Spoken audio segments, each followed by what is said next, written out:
안녕하세요.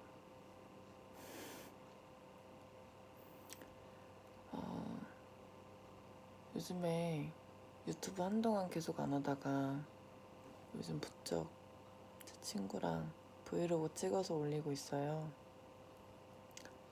네, 오늘도 그 친구 만나서 좀 찍고 그러고 돌아온 날인데 잠이 안 와서 요즘 읽고 있는 책 읽는 ASMR 찍으려고요. 네, 오늘 졸 때까지 책을 읽어보려고 합니다. 네, 웃고 떠드는 것도 좋지만 오랜만에 저 혼자 하던 ASMR도 해보고 싶어서 켰어요.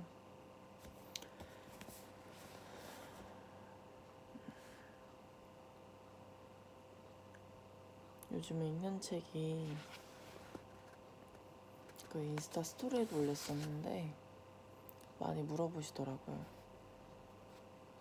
답해드릴 수 있는 건 답해드렸는데, 무례한 사람에게 웃으며 대처하는 법이라는 책이거든요. 저 주말마다 근무하는 카페에 손님이 팬분이 선물로 주셨어요. 네, 마음에 들더라고요. 표지부터. 여기 앞에 뭐라고 써있냐면 잘 안 보일 거예요. 인생 자체는 긍정적으로, 개소리에는 단호하게.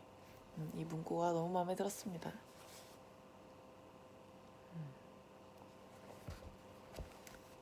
근데 또 책을 계속 읽다 보니까 그 내용으로 가득 차진 않았어요.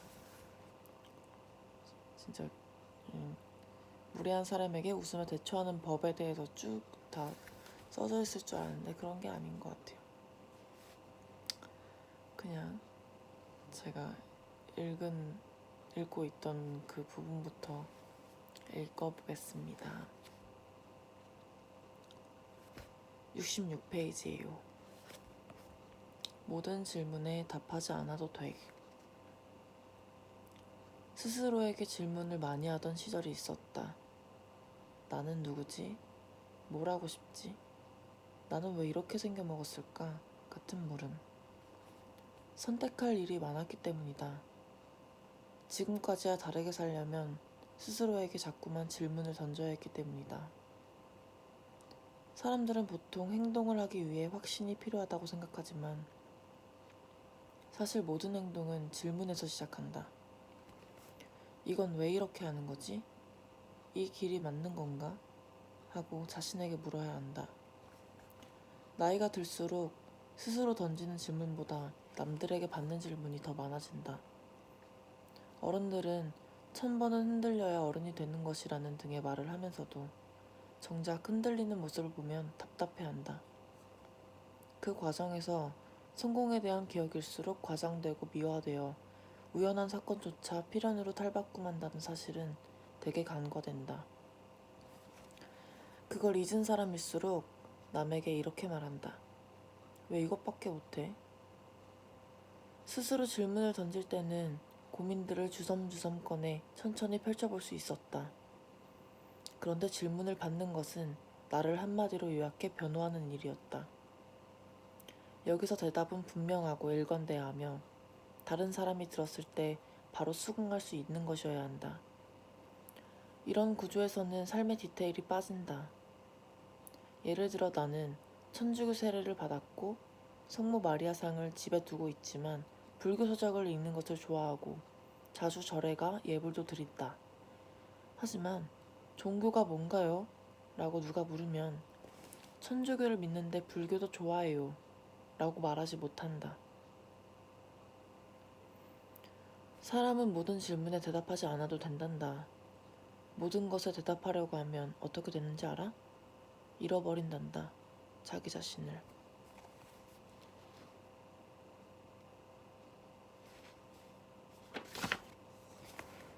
이 문장에 내가 크게 감동한 배경에는 그런 피로감이 있었다.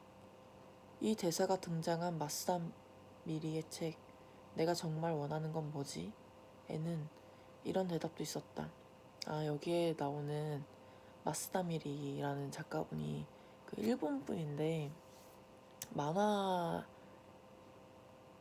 만화로 이제 되게 일상적인 사건들로 등장인물들이 대화를 나누는 것 속에서 되게 얻어가는 게 많더라고요. 지금 제 방엔 없고 저도 좋아하는 책 몇 권 있어서 이분 책 중에 되게 좋아요. 나중에 읽어보세요. 마스다 미리. 무엇이 되고 싶은지는 모르지만 누구도 되고 싶지 않아. 마스다의 또 다른 책 결혼하지 않아도 괜찮을까?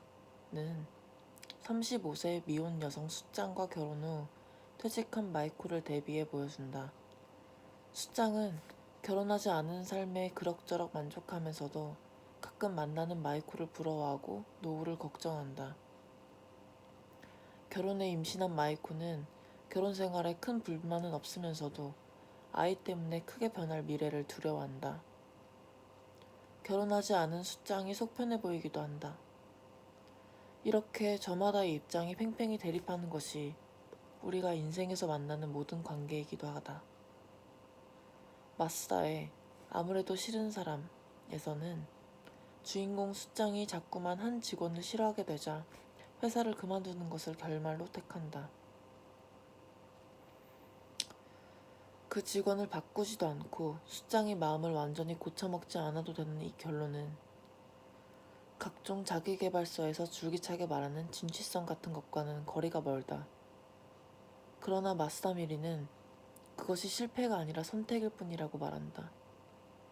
이후 숫장의 연애에서는 숫장과 그의 상사가 다음과 같은 대화를 나누는데 이 역시 작가의 그런 세계관을 반영하고 있다. 난 요시코 선생의 일하는 방식이 좋아. 하지만 전 이전 직장에서 반은 도망치듯 나왔어요. 그런 건 지금은 상관없어. 그렇게 하길 잘했다 하고 생각해버리면 아무것도 아니지. 도망쳤다가 아니라 그만뒀다. 단지 그뿐인 거야.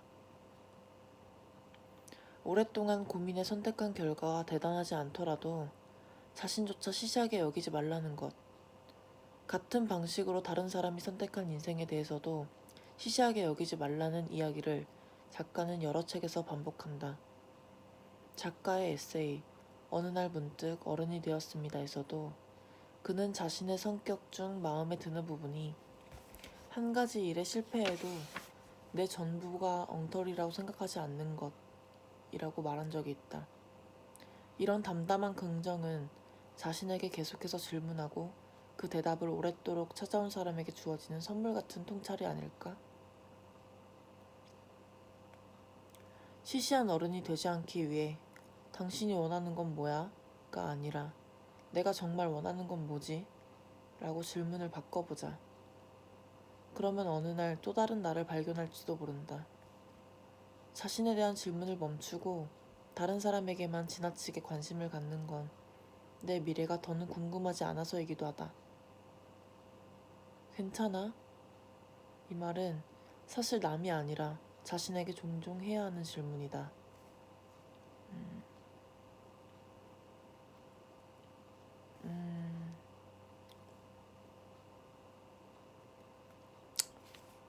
맞아요.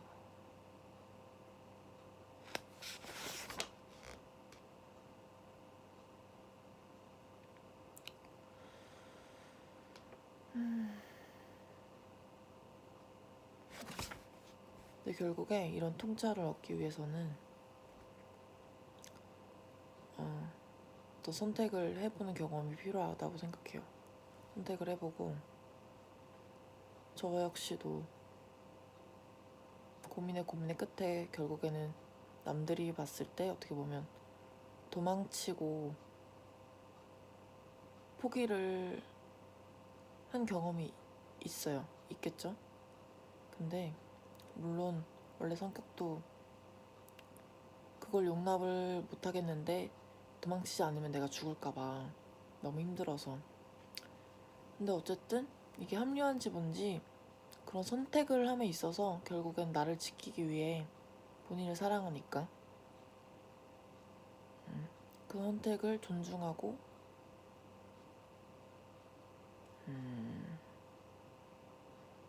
어쨌든 시작은 포기라는 형태로 나왔지만 그 포기를 통해서 더 많은 걸 얻을 수 있게 되더라고요. 어쨌든 이 모든 과정이 어쨌든 자신을 좀 더 사랑하고 이런 마음에서 시작되는 게 아닐까. 닭이 먼저냐 계란이 먼저냐 맞는데 일단 이런 과정을 통해서 자신을 사랑하든 자기를 사랑하는 마음에서 이런 과정을 겪든 아주 좋은 문단인 것 같네요. 공감이 많이 됩니다.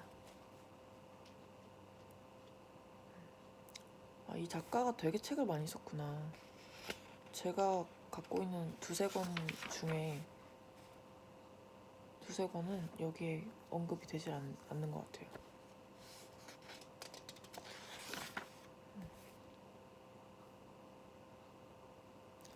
자존감 낮은 애인과의 권태기.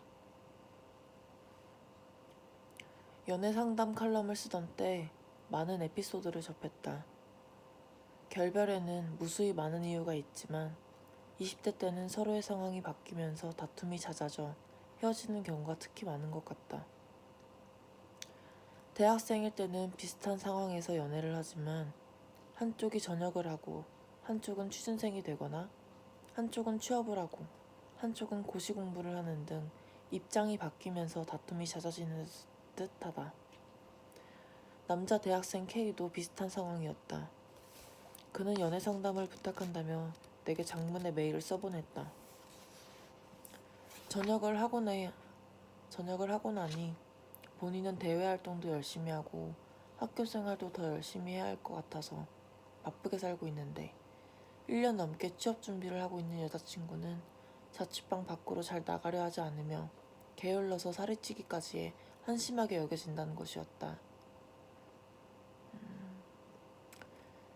그는 이 때문에 권태기가 왔는데 자신이 먼저 헤어지자고 해도 될지 궁금하다고 했다.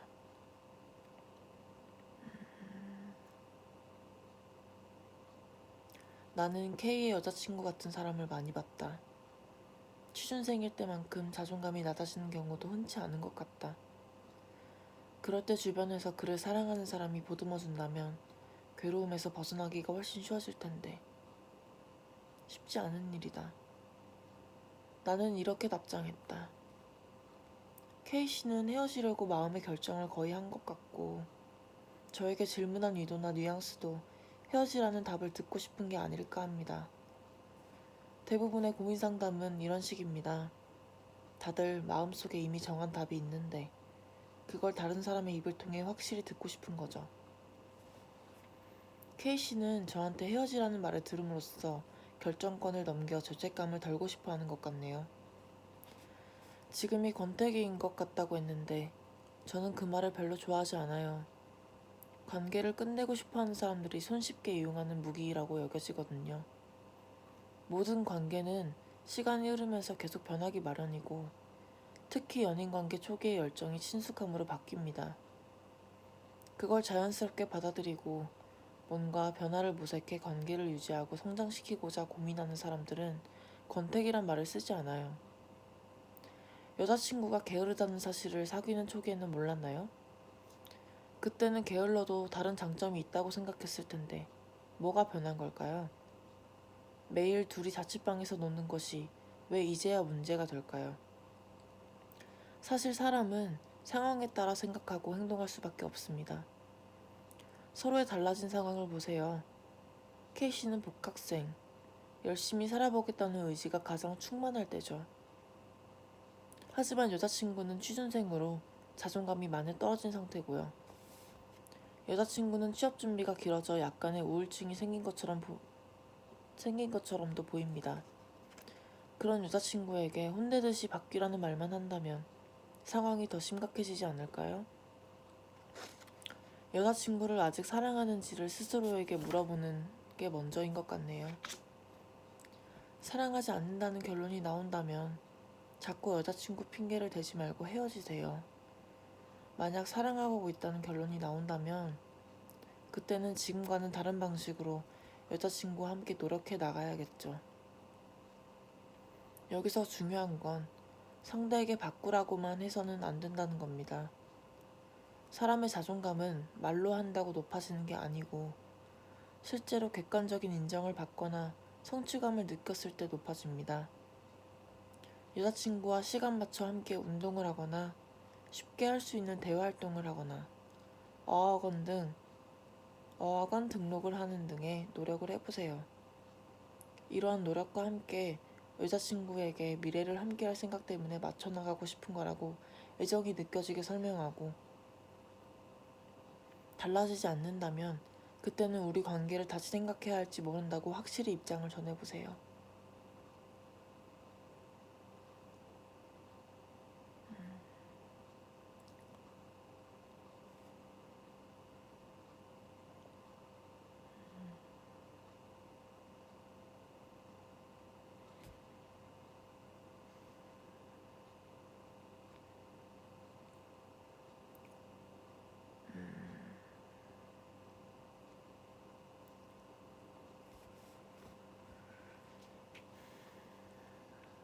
이게 마음이 아프네요. 작가분이 아무래도 뭐라고 표현하냐, 인생 선배고, 저는 이 고민 상담하는 K나 K 여자친구의 나이에서 벗어났다고 하기도 못한 게 그냥 그 시기를 겪고 있는 사람으로서 참 이렇게 담백하게 인생 선배에게 뭔가 조언을 들었다면 저 역시도 이런 자존감이 바닥을 치는 시기에 그걸 이제 타개하는데 조금 많은 도움이 되지 않았을까 싶어요. 혼자 허우적대느라고 되게 힘들었는데.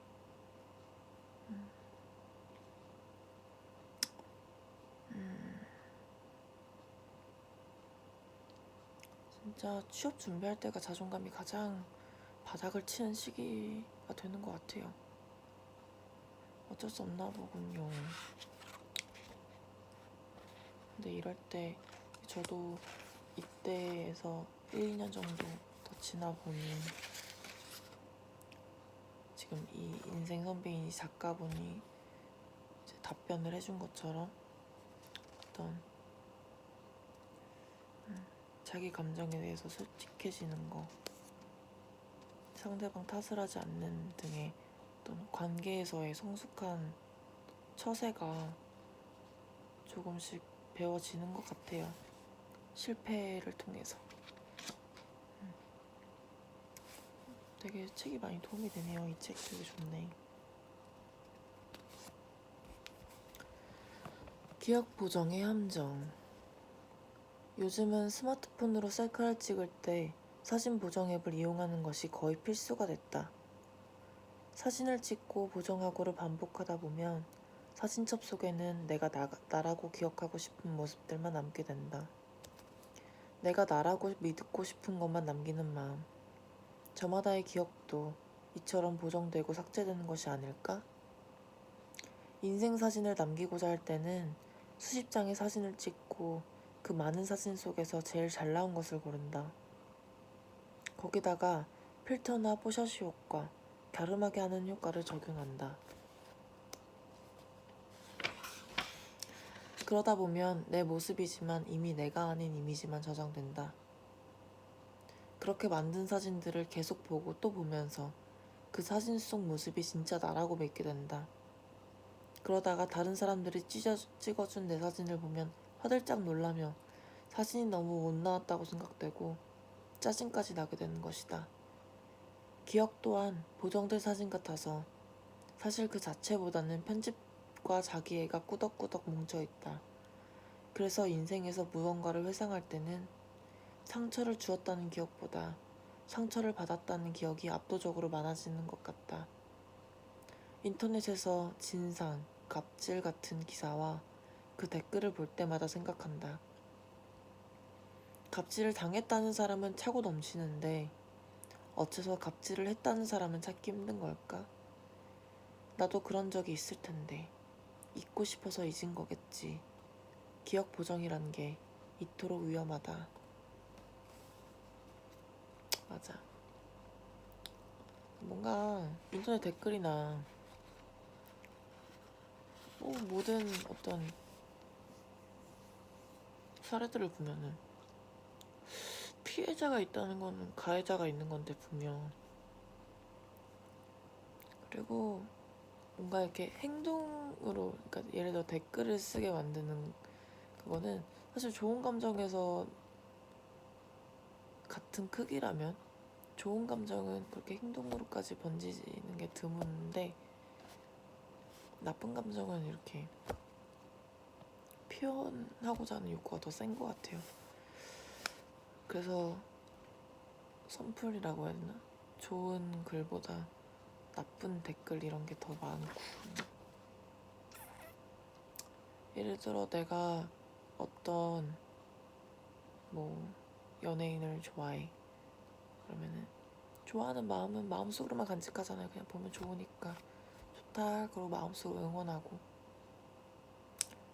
근데 싫으면은 보통 싫어하는 사람들은 그걸 이제 댓글로 더 쓰는 경우가 되게 많은 것 같고, 이래서 좋은 말을 하는 거는 생각보다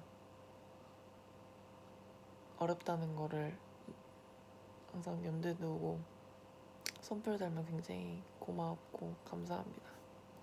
네. 오늘은 이 영상이 너무 길어질 것 같아서 이만 줄이려고요. 책은 더 읽다 자야지. 안녕. 잘 자요.